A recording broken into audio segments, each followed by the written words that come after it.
अस्सलाम वालेकुम। Sports update के साथ अब्दुल गफ्फार हाजिर है। सबसे पहले आप डॉन डिजिटल के तमाम जो प्लेटफॉर्म हैं इनको सब्सक्राइब करें और वीडियो पे कमेंट जरूर दीजिएगा। और हमने नया सिलसिला शुरू किया है कि जो पाकिस्तान स्पोर्ट्स और स्पेशली क्रिकेट से रिलेटेड मेजर अपडेट्स हैं, एनालिसिस हैं, वो आपके सामने रखें। तो आपके इल्म में है जनाब के पाकिस्तान क्रिकेट बोर्ड के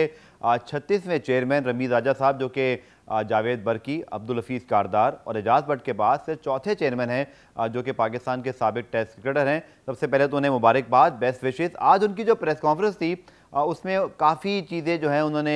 बयान की, जिनमें से 3 मेजर अनाउंसमेंट। तो उनकी ऑब्वियसली पहली अनाउंसमेंट जो तमाम खिलाड़ियों के जो डोमेस्टिक क्रिकेटर्स हैं उनके उन्होंने 1-1 लाख रुपए फ़ीकस जो है वो इजाफा किया, जो कि बहुत खुशी से जो है सुना गया है। और मुझे भी बड़ा अच्छा फीडबैक आया, तमाम डोमेस्टिक क्रिकेटर्स इस पर बहुत खुश हैं। और ये बहुत अच्छा हुआ है क्योंकि पिछले 2 साल से एक अजीब सी कैफियत है डोमेस्टिक क्रिकेट के हवाले से, और खिलाड़ी कुछ अनसर्टन है। आपको पता है कि बैंक्स के अंदर, कंपनीज़ के अंदर उनकी जॉब्स मौजूद थी, लेकिन फिर जब ये सिस्टम ख़त्म हुआ और फिर पीसीबी के ही पेरोल पे आना पड़ा, तो उसके बाद क्रिकेटर्स के बाद अब कोई और चॉइस नहीं होती। बहुत सारे क्रिकेटर्स पीएसएल खेल लेते हैं, कुछ पाकिस्तान से खेल लेते हैं, लेकिन वो क्रिकेटर्स जो सिर्फ मेनली अब तक डोमेस्टिक क्रिकेट तक महदूद हैं, जो कि शायद आने वाले अरसे में हो जाएं, कुछ को डिस्कार्ड कर दिया गया होता है, तो उनके लिए बहुत अच्छी खबर है कि उनकी आमदनी में इजाफा हुआ है। दूसरी बड़ी अनाउंसमेंट जो उन्होंने की वो अनाउंसमेंट है जनाब मैथ्यू हेडन और फिलेंडर के हवाले से। Vernon Philander Matthew Hayden Australia के बड़े मायानाज left handed opening batsman, Australia को वर्ल्ड कप जितवाने वाली टीमों का हिस्सा रहे हैं।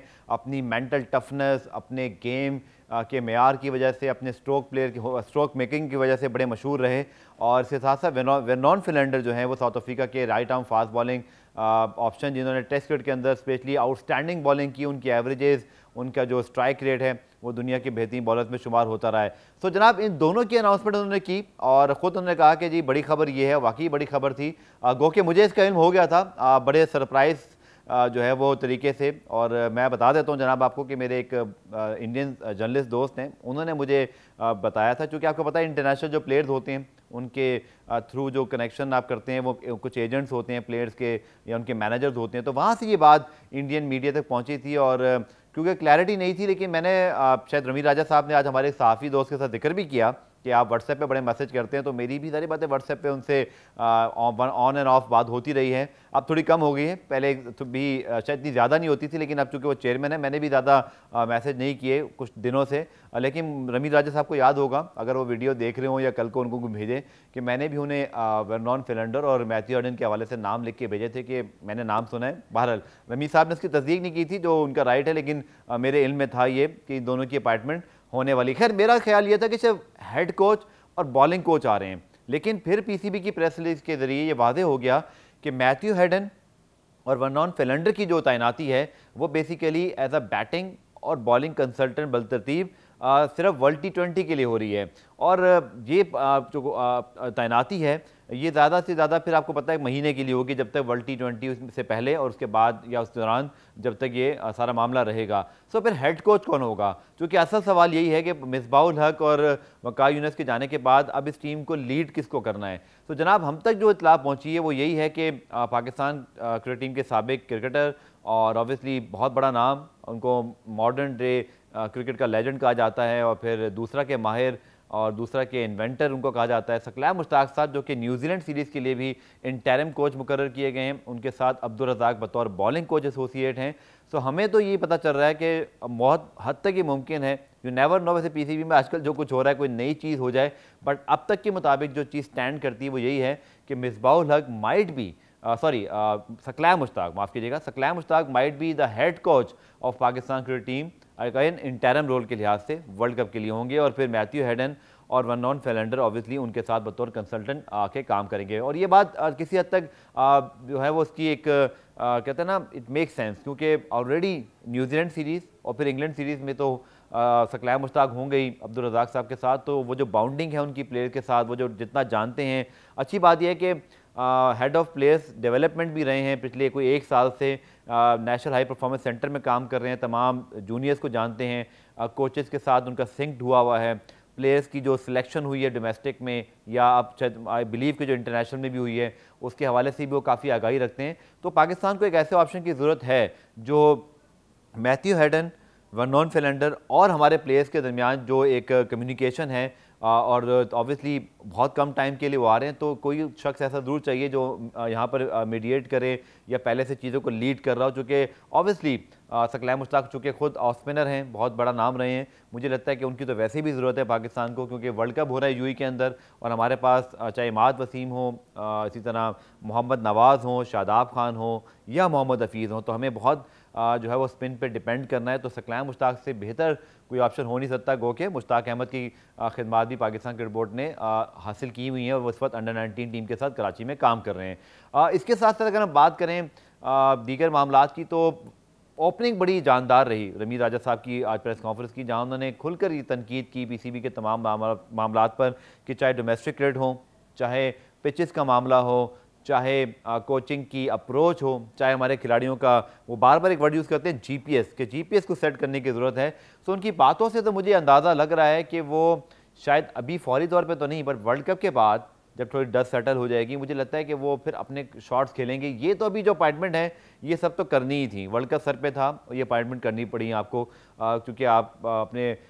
वर्ल्ड T20 की जो मैनेजमेंट है उसको स्ट्रॉन्ग करना चाह रहे हैं। बट जो दूर रस आपने लॉन्ग टर्म किस्म की जो आपने अपॉइंटमेंट करनी है, मुझे लगता है कि वर्ल्ड T20 के बाद हम उनका सिलसिला शुरू होते हुए देखेंगे, जिसके अंदर मुझे लग रहा है कि चीफ एग्जेक्टिव से लेकर आपके जो हाई परफॉर्मेंस सेंटर के जो इस डायरेक्टर्स हैं या आप कोचेस की बात कर लें, तो यकीनी तौर पर मुझे लग रहा है कि इसके अंदर चेंजेस हो सकती हैं। इवन कायद-ए-आज़म ट्रॉफी के लिए जो 6 टीमों के कोचेज़ हैं, ये जो सेकंड 11 के कोचेज़ हैं, क्योंकि रमीज़ राजा ने एक चीज़ तो बड़ी क्लियर कर दी कि वो बैठने नहीं आए, वो बिल्कुल ये करने नहीं आए कि कोई चीफ एग्जेक्टिव या किसी के पास ओहदा हो, उसके इख्तियारात हों और वो सिर्फ पीछे बैठ के साइन कर रहे हों, वो ऐसा तो नहीं करने वाले। वो तो मुझे लगता है कि हर मामले पर, चाहे अंडर 19 टीम हो, ए टीम हो, आपकी वुमेन टीम हो, आपकी डोमेस्टिक टीमें हों, वहाँ बैठकर उन्होंने टेबल पे बैठ के सबके साथ बात करके और वहाँ पे अपना फैसले सुनाने हैं। क्योंकि मुझे लग रहा है भी वो हर चीज़ में जो है वो ऑब्वियसली चाहेंगे कि वो पहले स्टेक होल्डर्स को बुलाएं और उसके बाद अपना फैसला और तमाम चीज़ें सुना दें। सो मुझे तो बहुत सारी तब्दीलियाँ दिखाई दे रहे हैं, चीफ एग्जेक्टिव से लेकर आपके चीफ सेलेक्टर हो गए, आपके कोचेज़ हो गए, तो ये सारे मामला जो है ना वो बहुत ज़्यादा मुझे लग रहा है कि आगे चल के इन पर बहुत सारी तब्दीलियाँ होंगी। वर्ल्ड T20 के नताइज भी बड़े जो हद तक जो है वो बहुत सारी चीज़ों का फैसला करेंगे। आपके बहुत सारे सीनियर प्लेयर्स हैं, आप देखें शुएब मलिक टीम में नहीं आ सके, वहाब रियाज नहीं हैं, इसी तरह अगर आप देखें मोहम्मद आमिर नहीं आए, शर्जील खान भी ड्रॉप हुए, चूँकि रमीज़ राजा का एक बड़ा सॉलिड स्टांस रहा है कि वो किसी टेंटेड प्लेयर को खेलते हुए नहीं देखना चाहते थे। उन्होंने कहा था हमें इस पर कॉल लेनी पड़ेगी क्योंकि इंटीग्रिटी का मामला है। तो मुझे तो नहीं लगता कि रमीज़ राजा के होते हुए शर्जील खान, मोहम्मद आमिर या कोई भी और ऐसा खिलाड़ी जिसका कभी फिक्सिंग में नाम रहा हो वो खेल सके। जहाँ तक बात है सीनियर प्लेयर्स की, तो उस पर T20 की हद तक तो बड़े क्लियर हैं कि उन्हें जो है वो T20 में स्पेशली नौजवान खून जो है वो दिखाई दे और एक्सपीरियंस के साथ यूथ का ब्लेंड हो, जैसे कि उन्होंने 92 वर्ल्ड कप की मिसाल दी कि आकिब जावेद हों, मुइन हों, या अगर हम बात करें उस ज़माने में इंज़मामुल हक की या इवन आमिर सुहेल की, ये सब बहुत यंग थे, इवन मुश्ताक अहमद भी, और इन यंगस्टर्स ने ही पाकिस्तान को बड़े की मोमेंट्स और मैचेस को जितवाया था। तो एक चीज़ तो बड़ी वाज़ेह है कि वो यंगस्टर्स पे ही बिलीव करेंगे। एक और चीज़ जो उनके आने से पहले एक ब्रेकिंग न्यूज़ चली और उस पर मैंने भी जब अपनी तहकीक की तो जनाब पता चला कि बाबर आजम की जो तीनों फॉर्मेट की अपॉइंटमेंट है शायद उसमें तब्दीली हो जाए। और आज रमीज़ राजा साहब ने इस बारे में बात भी की कि वो बाबर आजम के साथ बैठ के बात करेंगे और उन्होंने कुछ हिंट दिया कि शायद इस मौजूद बात होगी। एक होता है ना आउट, आप जैसे क्लैरिटी से कह दें जी नहीं ऐसे कोई बात नहीं है, वो हमारे कप्तान रहेंगे, तो ऐसा नहीं हुआ। तो कुछ क्रिकेट फर्टैनिटी में बात हो रही है कि गो के सीरीज़ दूर है, नवंबर में टेस्ट मैचेस होने हैं, बट शायद रमीज़ राजा वर्ल्ड T20 के बाद कोई इस पर कॉल लें, चूँकि एक उनकी ओपिनियन रही है स्पेशली T20 कोचेज़ के ऊपर भी कि उस ज़माने में वो कहते थे कि पाकिस्तान की टीम को एक नए T20 कोच की ज़रूरत है जो कि इस चीज़ को समझता हो, और साथ में उन्होंने हमेशा मिसबाह-उल हक को बड़ा क्रिटिसाइज़ भी किया। इसी तरह वो इस चीज़ के भी हामी रहे हैं कि बोझ नहीं लादना चाहिए बहुत सारा एकदम ही किसी खिलाड़ी पे, कप्तान पे। तो बाबर आजम नए हैं, अब देखते हैं कि जो रमीज़ राजा हैं वो कितना जो है अब बाबर आजम के हवाले से जो तीनों फॉर्मेट की कप्तानी का मामला है उस पर क्या डिसीजन लेते हैं। लेकिन इस वक्त यकीनी तौर पर सारा फोकस जो है वो रहेगा इस सारे मामले के ऊपर जो कि वर्ल्ड कप का है और फिर डोमेस्टिक क्रिकेट। एक अच्छी चीज़ जिसकी तारीफ़ करनी चाहिए कि थोड़ा सा स्पॉन्सरशिप और चूँकि मार्केटिंग पड़ी हुई है, तो आप देखें कि मैथ्यू हेडन या फिर जो अपॉइंटमेंट है उनकी वन नॉन फिलेंडर की, वो भी एक बैंक के थ्रू जो है उन्होंने स्पॉन्सरशिप हासिल की है। तो मुझे लगता है कि ऐसी बहुत सारी चीज़ें हम मल्टीप्लाई होता हुआ देखेंगे, और स्पेशली मुझे लगता है कि PSL के अंदर बहुत मज़ेदार कोई एक्साइटमेंट चीज़ें एक्साइटिंग चीज़ें होनी चाहिए, क्योंकि रमीज़ राजा साहब का ये सब्जेक्ट है। ऑब्वियसली क्रिकेट उनकी पहली तरजीह है, फिर उनका एडमिनिस्ट्रेशन और फिर मार्केटिंग को भी समझते हैं। तो मुझे लगता है कि बहुत सारी चीज़ें ना हम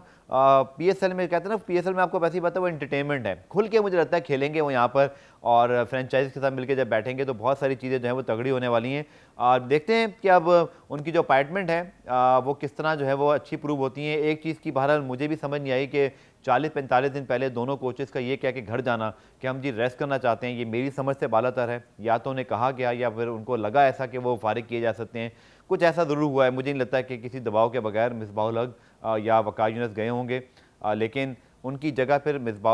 सकलैन मुश्ताक का आना और उसके साथ अब्दुल रज़ाक का, और अब जो हमें पता, जैसे मैंने आपको बताया कि सकलैन मुश्ताक ही हेड कोच जाएंगे, तो अब किसी को भी ज़्यादा वक्त नहीं मिला है। ये बात ज़रूर हम करेंगे यहाँ पर कि वक्त नहीं मिला है सकलैन मुश्ताक को भी चीज़ों को समझने का। बिफोर वर्ल्ड T20 सिर्फ एक सीरीज़ है और इंग्लैंड के तो सिर्फ 2 ही मैचेस हैं, और फिर इसी तरह मैथ्यू हैडन और फिलंडर तो सिर्फ आई वर्ल्ड कप के लिए रहे हैं। यू नेवर नो कि वर्ल्ड कप के बाद नताइज अच्छे रहें तो शायद वो कंटिन्यू करें, बट ये डिपेंड करता है कि शायद हैडन और फिलंडर भी क्या इस चीज़ पर हामी भरेंगे। सो lot of happening in Pakistan cricket, lot of happening especially after Ramiz Raja joining. So हम आपके पास इसी तरह डिजिटल प्लेटफॉर्म पे आके तमाम इन चीज़ों के बारे में बताते रहेंगे, एनालिसिस करते रहेंगे। आपका मौजूदा चेंजेस के हवाले से क्या कहना है, मुझे कमेंट सेक्शन में जाके प्लीज़ अपनी राय से आगाह कीजिएगा कि आप मौजूदा चेंजेस के हवाले से क्या कहते हैं, या जो एक्सपेक्टेड चेंजेस हैं, और इसके साथ साथ कोई और ऐसी चीज़ जो आपके जहन में जो हम अगली वीडियो में डिस्कस कर सकते हैं, तो मुझे इस बारे में ज़रूर बताइएगा।